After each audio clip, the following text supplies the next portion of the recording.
반갑습니다. 브랜딩 스토리입니다.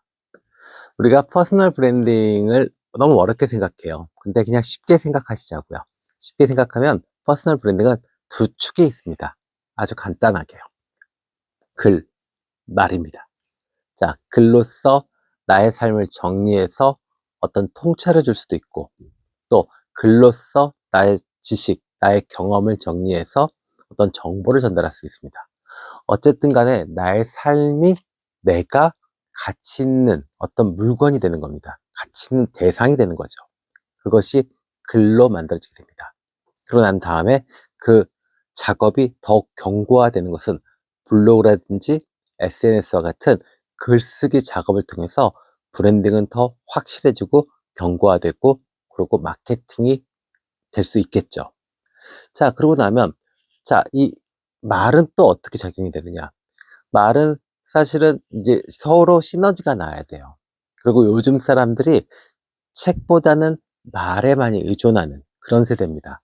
그래서 예전 같으면 책 한 권으로 퍼스널 브랜딩이 딱 견고하게 됐다면, 지금은 유튜브와 같은 이렇게 지금 영상 매체를 통해서 이 퍼스널 브랜딩이 더 견고화되는 경우들이 많습니다. 그렇다고 해서 이 책을 쓰지 않고 퍼스널 브랜딩, 그러니까 유튜브만 해서는 사실은 이 나의 정체성이라든지 가치가 조금은 떨어질 수 있습니다. 그래서 제가 추천하는 건 무조건 내 이름으로 책 한 권은 내자. 그러고 난 다음에 블로그도 하자. 인스타도 하자. 그 다음에 유튜브를 시작을 하시면 됩니다. 그럼 이제 유튜브를 시작했을 때 가장 큰 문제가 되는 것은, 내가 삶의 지식도 있고 지혜도 있고 그리고 또 어떤 전문적인 식견도 있는데, 이것을 내가 카메라에 놓고 말을 하려니까 너무 어려워요. 예, 저도 그랬습니다. 제 표정이 그렇게 이상한지 몰랐고요. 제 목소리가 이렇게 이상한지 몰랐어요. 근데 이거는요, 계속 반복해서 해보셔야 돼요. 그러면서 자신만의 어떤 표정, 자신만의 어떤 말투, 뉘앙스, 뭐 이런 것들이 정해지게 됩니다. 그러면 그것을 가지고 이제 퍼스널 브랜딩이 점점 아름다워지는 겁니다.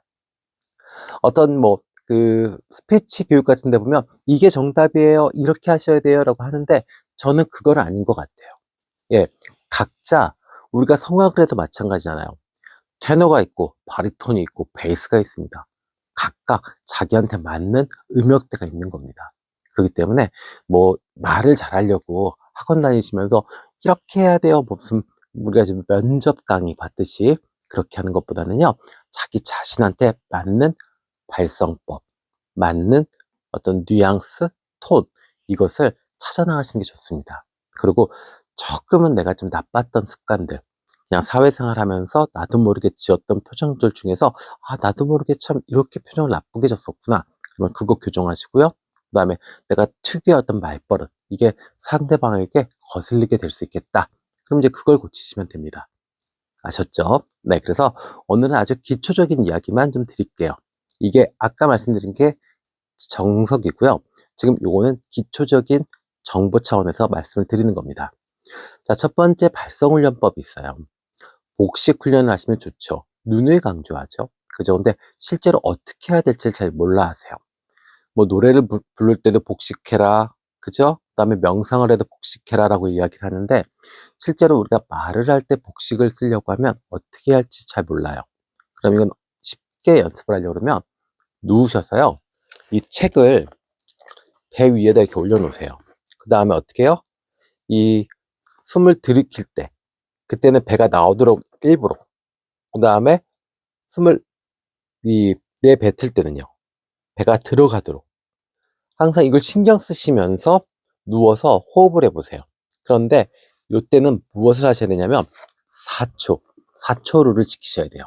어떻게 해요? 들숨일 때 4초, 그 다음에 또 참는 거예요. 여기서 지탱해야 돼요. 버텨야 돼요. 4초. 네. 그 다음에 날숨, 숨을 내뱉을 때 4초.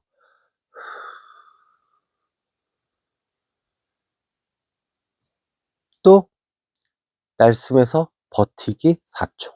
그럼 어떻게 돼요? 한 세트가 16초죠. 요거를 한 10세트 정도 해보세요. 그냥 심심할 때요. 뭐 유튜브 보시고, 저기 드라마 보시고, 넷플릭스 보시고 이럴 때 그냥 누워서 한번 해보세요. 그러면 아주 자연스럽게 복식 호흡이 되실 겁니다. 복식 호흡이 된다는 건 그만큼 안정적인 호흡이 되고, 안정적인 호흡이 된다는 건 그만큼 이 목소리가 안정적으로 힘이 생깁니다. 아셨죠?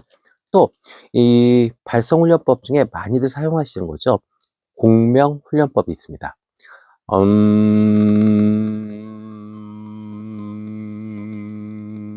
이런 거요. 네, 그래서 입 전체가 울릴 수 있게. 그 다음에 마, 다, 나, 라, 마, 나, 다, 아 이런 식으로 이 공명 모음을 활용하셔가지고 발성 연습을 하셔도 좋습니다. 그러니까 실제로 뭐 지금 회사 다니시면서 프레젠테이션이라든지 회의라든지 이런 거 하시게 되면 미리 좀 화장실 같은 데서 마나다라 마나다라 마나다라 마나다라 이런 식으로 공명 연습을 좀 하시고 회의에 들어가시면 훨씬 더 좀 안정적인 목소리가 나올 수 있습니다. 또 저도 참 이게 어려웠어요. 발음 교정하는 거요. 예, 그래서 책, 신문, 기사 이런 거 있잖아요. 소리를 크게 내서 읽는 것이 좋습니다. 그러면서 내 혀가 꼬이지 않게, 또 이 마디마디를 정확하게 끊어서 읽지 않는 그 습관들이 있거든요. 각자마다 조금 이상한 습관들이 있어요. 그것을 좀 지키시면 좋습니다. 마디마디 또박또박 끊어서 읽는 그런 습관을 이제 들이시면 좋죠. 자, 그리고 두 번째는요, 말하는 톤을 훈련하는 방법이 있습니다. 높낮이 조절 연습을 해야죠. 실제로 그래요. 사람들이 각각 자신만의 톤이 있습니다. 무조건 남자니까 저음이고 여자니까 하이음이다. 그렇진 않아요. 그렇기 때문에 자기 자신한테 맞는 톤을 찾으려고 그러면 한 문장을 여러 버전으로 한번 읽어보시고 말해보셔야 돼요. 그래서 예를 들자면 이거죠. 오늘 날씨가 참 좋네요. 이거를 낮은 톤으로 한다 그러면 어때요? 오늘 날씨가 참 좋네요. 조금 차분해진 것 같죠? 중간 톤 어때요? 오늘 날씨가 참 좋네요. 그냥 자연스럽고 편안하죠? 또 높은 톤으로 하면 어떻게 되죠? 오늘 날씨가 참 좋네요. 좀 활기차 보이죠? 그죠? 그래서 이것은 나한테 맞는 톤을 찾는 것도 중요하고요. 또 내가 어떤 뭐 강의라든지 강연이라든지 그 분위기에 맞춰서 내가 톤을 만들 때도 이걸 인식하시고 하셔야 돼요. 그러니까 이걸 인식하지 않으면 그냥 말은 나오는 대로 하는 건데 뭐 감정이 이렇게 묻어지면 또 톤이 올라가고 감정이 좀 묻어지면 또 이 톤이 내려가고 이럴 수 있잖아. 이게 아니라요. 내가 의도적으로 이거를 조절할 줄 알아야 돼요. 볼륨을 올렸다 내렸다 하듯이요. 그래서 이거는 내가 가장 잘 맞는 톤을 찾는 것도 중요하고요. 또 이것을 이렇게 위아래로 내릴 수 있는 것도 연습을 하시면 좋죠. 자, 속도 조절 연습이 있습니다. 30초 동안 한 문장을 천천히 말한 후 다시 15초 동안 같은 문장을 빠르게 말하기. 그러니까 이거는 책을 읽으시는 것도 좋아요. 예, 그래서 30초 동안 아주 천천히 읽는 겁니다. 그런 다음에 이것을 빠르게 다시 15초 반 정도 시간을 더 줄이는 거죠. 네, 이렇게 하면 나한테 맞는 속도가 무엇인지를 정확하게 알 수 있습니다. 물론 어떤 메시지는 아주 천천히 느릿느릿 이야기하는 게 맞겠죠. 그죠? 이 말의 속도가 너무너무 중요합니다. 예를 들어서 일타 강사, 예, 수학 강사인데 산은 산이고 물은 물이로다. 내 안에 자비가 있다. 이런 식으로 명상 전문가나 스님처럼 이야기하면 큰일 나겠죠. 맞죠? 근데 또 종교인이 마치 그 장사꾼처럼 예수님이 우리를 위해서 이러면 또 이것도 이상하죠. 그죠? 그래서 이 말의 속도는 생각보다 메시지 전달에 크게 작용하는 경우가 많습니다. 그래서 내가 혹시라도 말을 너무 느리게 하나 아니면 너무 빠르게 하나 아니면 또 이런 경우도 있어요. 처음엔 천천히 가다가 나중에 엄청 빨라지는 경우가 있습니다. 네, 그런 것들을 잘 조절하시면 분명히 평소에 대화에서도 상당히 도움이 되실 겁니다. 자, 그 다음에 이 강조 연습법도 있죠. 예를 들어서 뭔가 발표할 때다. 그러면 중요 메시지는 하나 정도 뽑아 놓으시고요. 그것을 강조할 것을 좀 연습을 해 보시면 좋아요. 네. 그래서 미리 좀 생각했다가, 이 부분이 핵심이다. 그러면 거기에 뭐 약간 쉼을 좀 준다든지, 약간 멈췄다가, 그러면 사람들이 어때요? 막 이야기를 하다가 갑자기 탁 고요해지면 그것에 오히려 더 집중합니다. 자꾸 우리가 뭔가 메시지를 많이 줘야 된다고 자꾸 착각을 해요. 아니요. 쉼. 네. 멈춤. 이때도 충분히 공감, 그리고 집중하게 만들 수 있습니다. 그런 다음에 내가 정말 하고 싶은 얘기를 탁 하시면 그 회의라든지 그 강의가 정말 멋진 강의가 될 수 있죠. 아셨죠? 네. 자, 그 다음에 이제 마지막입니다. 평소에 지켜야 될 습관 좀 말씀드릴게요. 첫 번째는 매일 10분에서 15분 정도 큰 소리로 책을 읽기입니다. 네. 저도 지금 씹혔네요. 그죠? 이렇게 발음이 씹히면 안 됩니다. 다시 한번 할게요. 매일 10분에서 15분 큰 소리로 책 읽기입니다. 네. 대표적으로 뭐 성경, 그다음에 뭐 불경 이런 거 있잖아요. 뭐 수련하는 의미도 좋고 기도하는 의미에서도 좋고 어쨌든 간에 이걸 하시게 되면 발음과 톤이 자연스럽게 교정이 될 수 있습니다. 자, 두 번째는요. 자신의 목소리를 녹음한 후 피드백하기입니다. 녹음을 하면 분명히 객관적으로 들리게 돼요.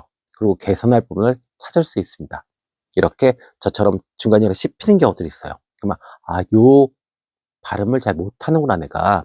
그러면 요때는 조금 더 쉬었다가 하든지, 아니면 요거 끝난 것 좀 천천히 한다든지, 뭐 이런 개선점이 생길 수 있습니다. 자, 그 다음에 세 번째는요. 평소에 문장을 말할 때요. 정리돼서, 그러니까 뭐 구차하게 앞에만 이상한 거 붙이고 그다음에 끝마무리 헤매고 답 안 나오게 말하고 이러지 마시고요. 그냥 군더더기 없이 정확한 표현으로 깔끔하게 이야기하는 그런 것들을 노력해 보시면 좋죠. 네 번째입니다. 거울 앞에서 표정과 제스처를 확인하기입니다. 근데 이거는 요즘 들어서는 거울에서 하는 것보다는요, 이렇게 카메라로, 뭐 핸드폰 카메라도 좋고요. 한번 찍어 보세요. 내가 이렇게 말을 할 때 어떤 특유의 동작, 그다음에 표정, 그다음에 말투, 뉘앙스, 이거를 계속 좀 찍으시면서 과거와 지금을 계속 한번 비교해 보세요. 그러면 분명히 자꾸자꾸 연습을 하면 익숙해집니다. 네, 그러면 훨씬 더 예쁘고 멋있고 자연스럽게 말을 하는 내가 만들어질 거예요. 아셨죠? 그래서 처음부터 쉽게 되지는 않습니다.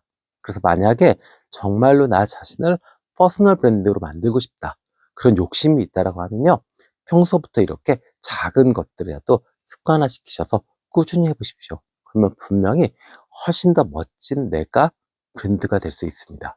그리고 내 자신이 퍼스널 브랜드가 된다는 것은 정말 멋진 일이 될 겁니다. 아셨죠? 네. 자, 다음 시간에 더 좋은 영상으로 찾아뵙겠습니다. 지금까지 브랜딩 스토리였습니다. 감사합니다.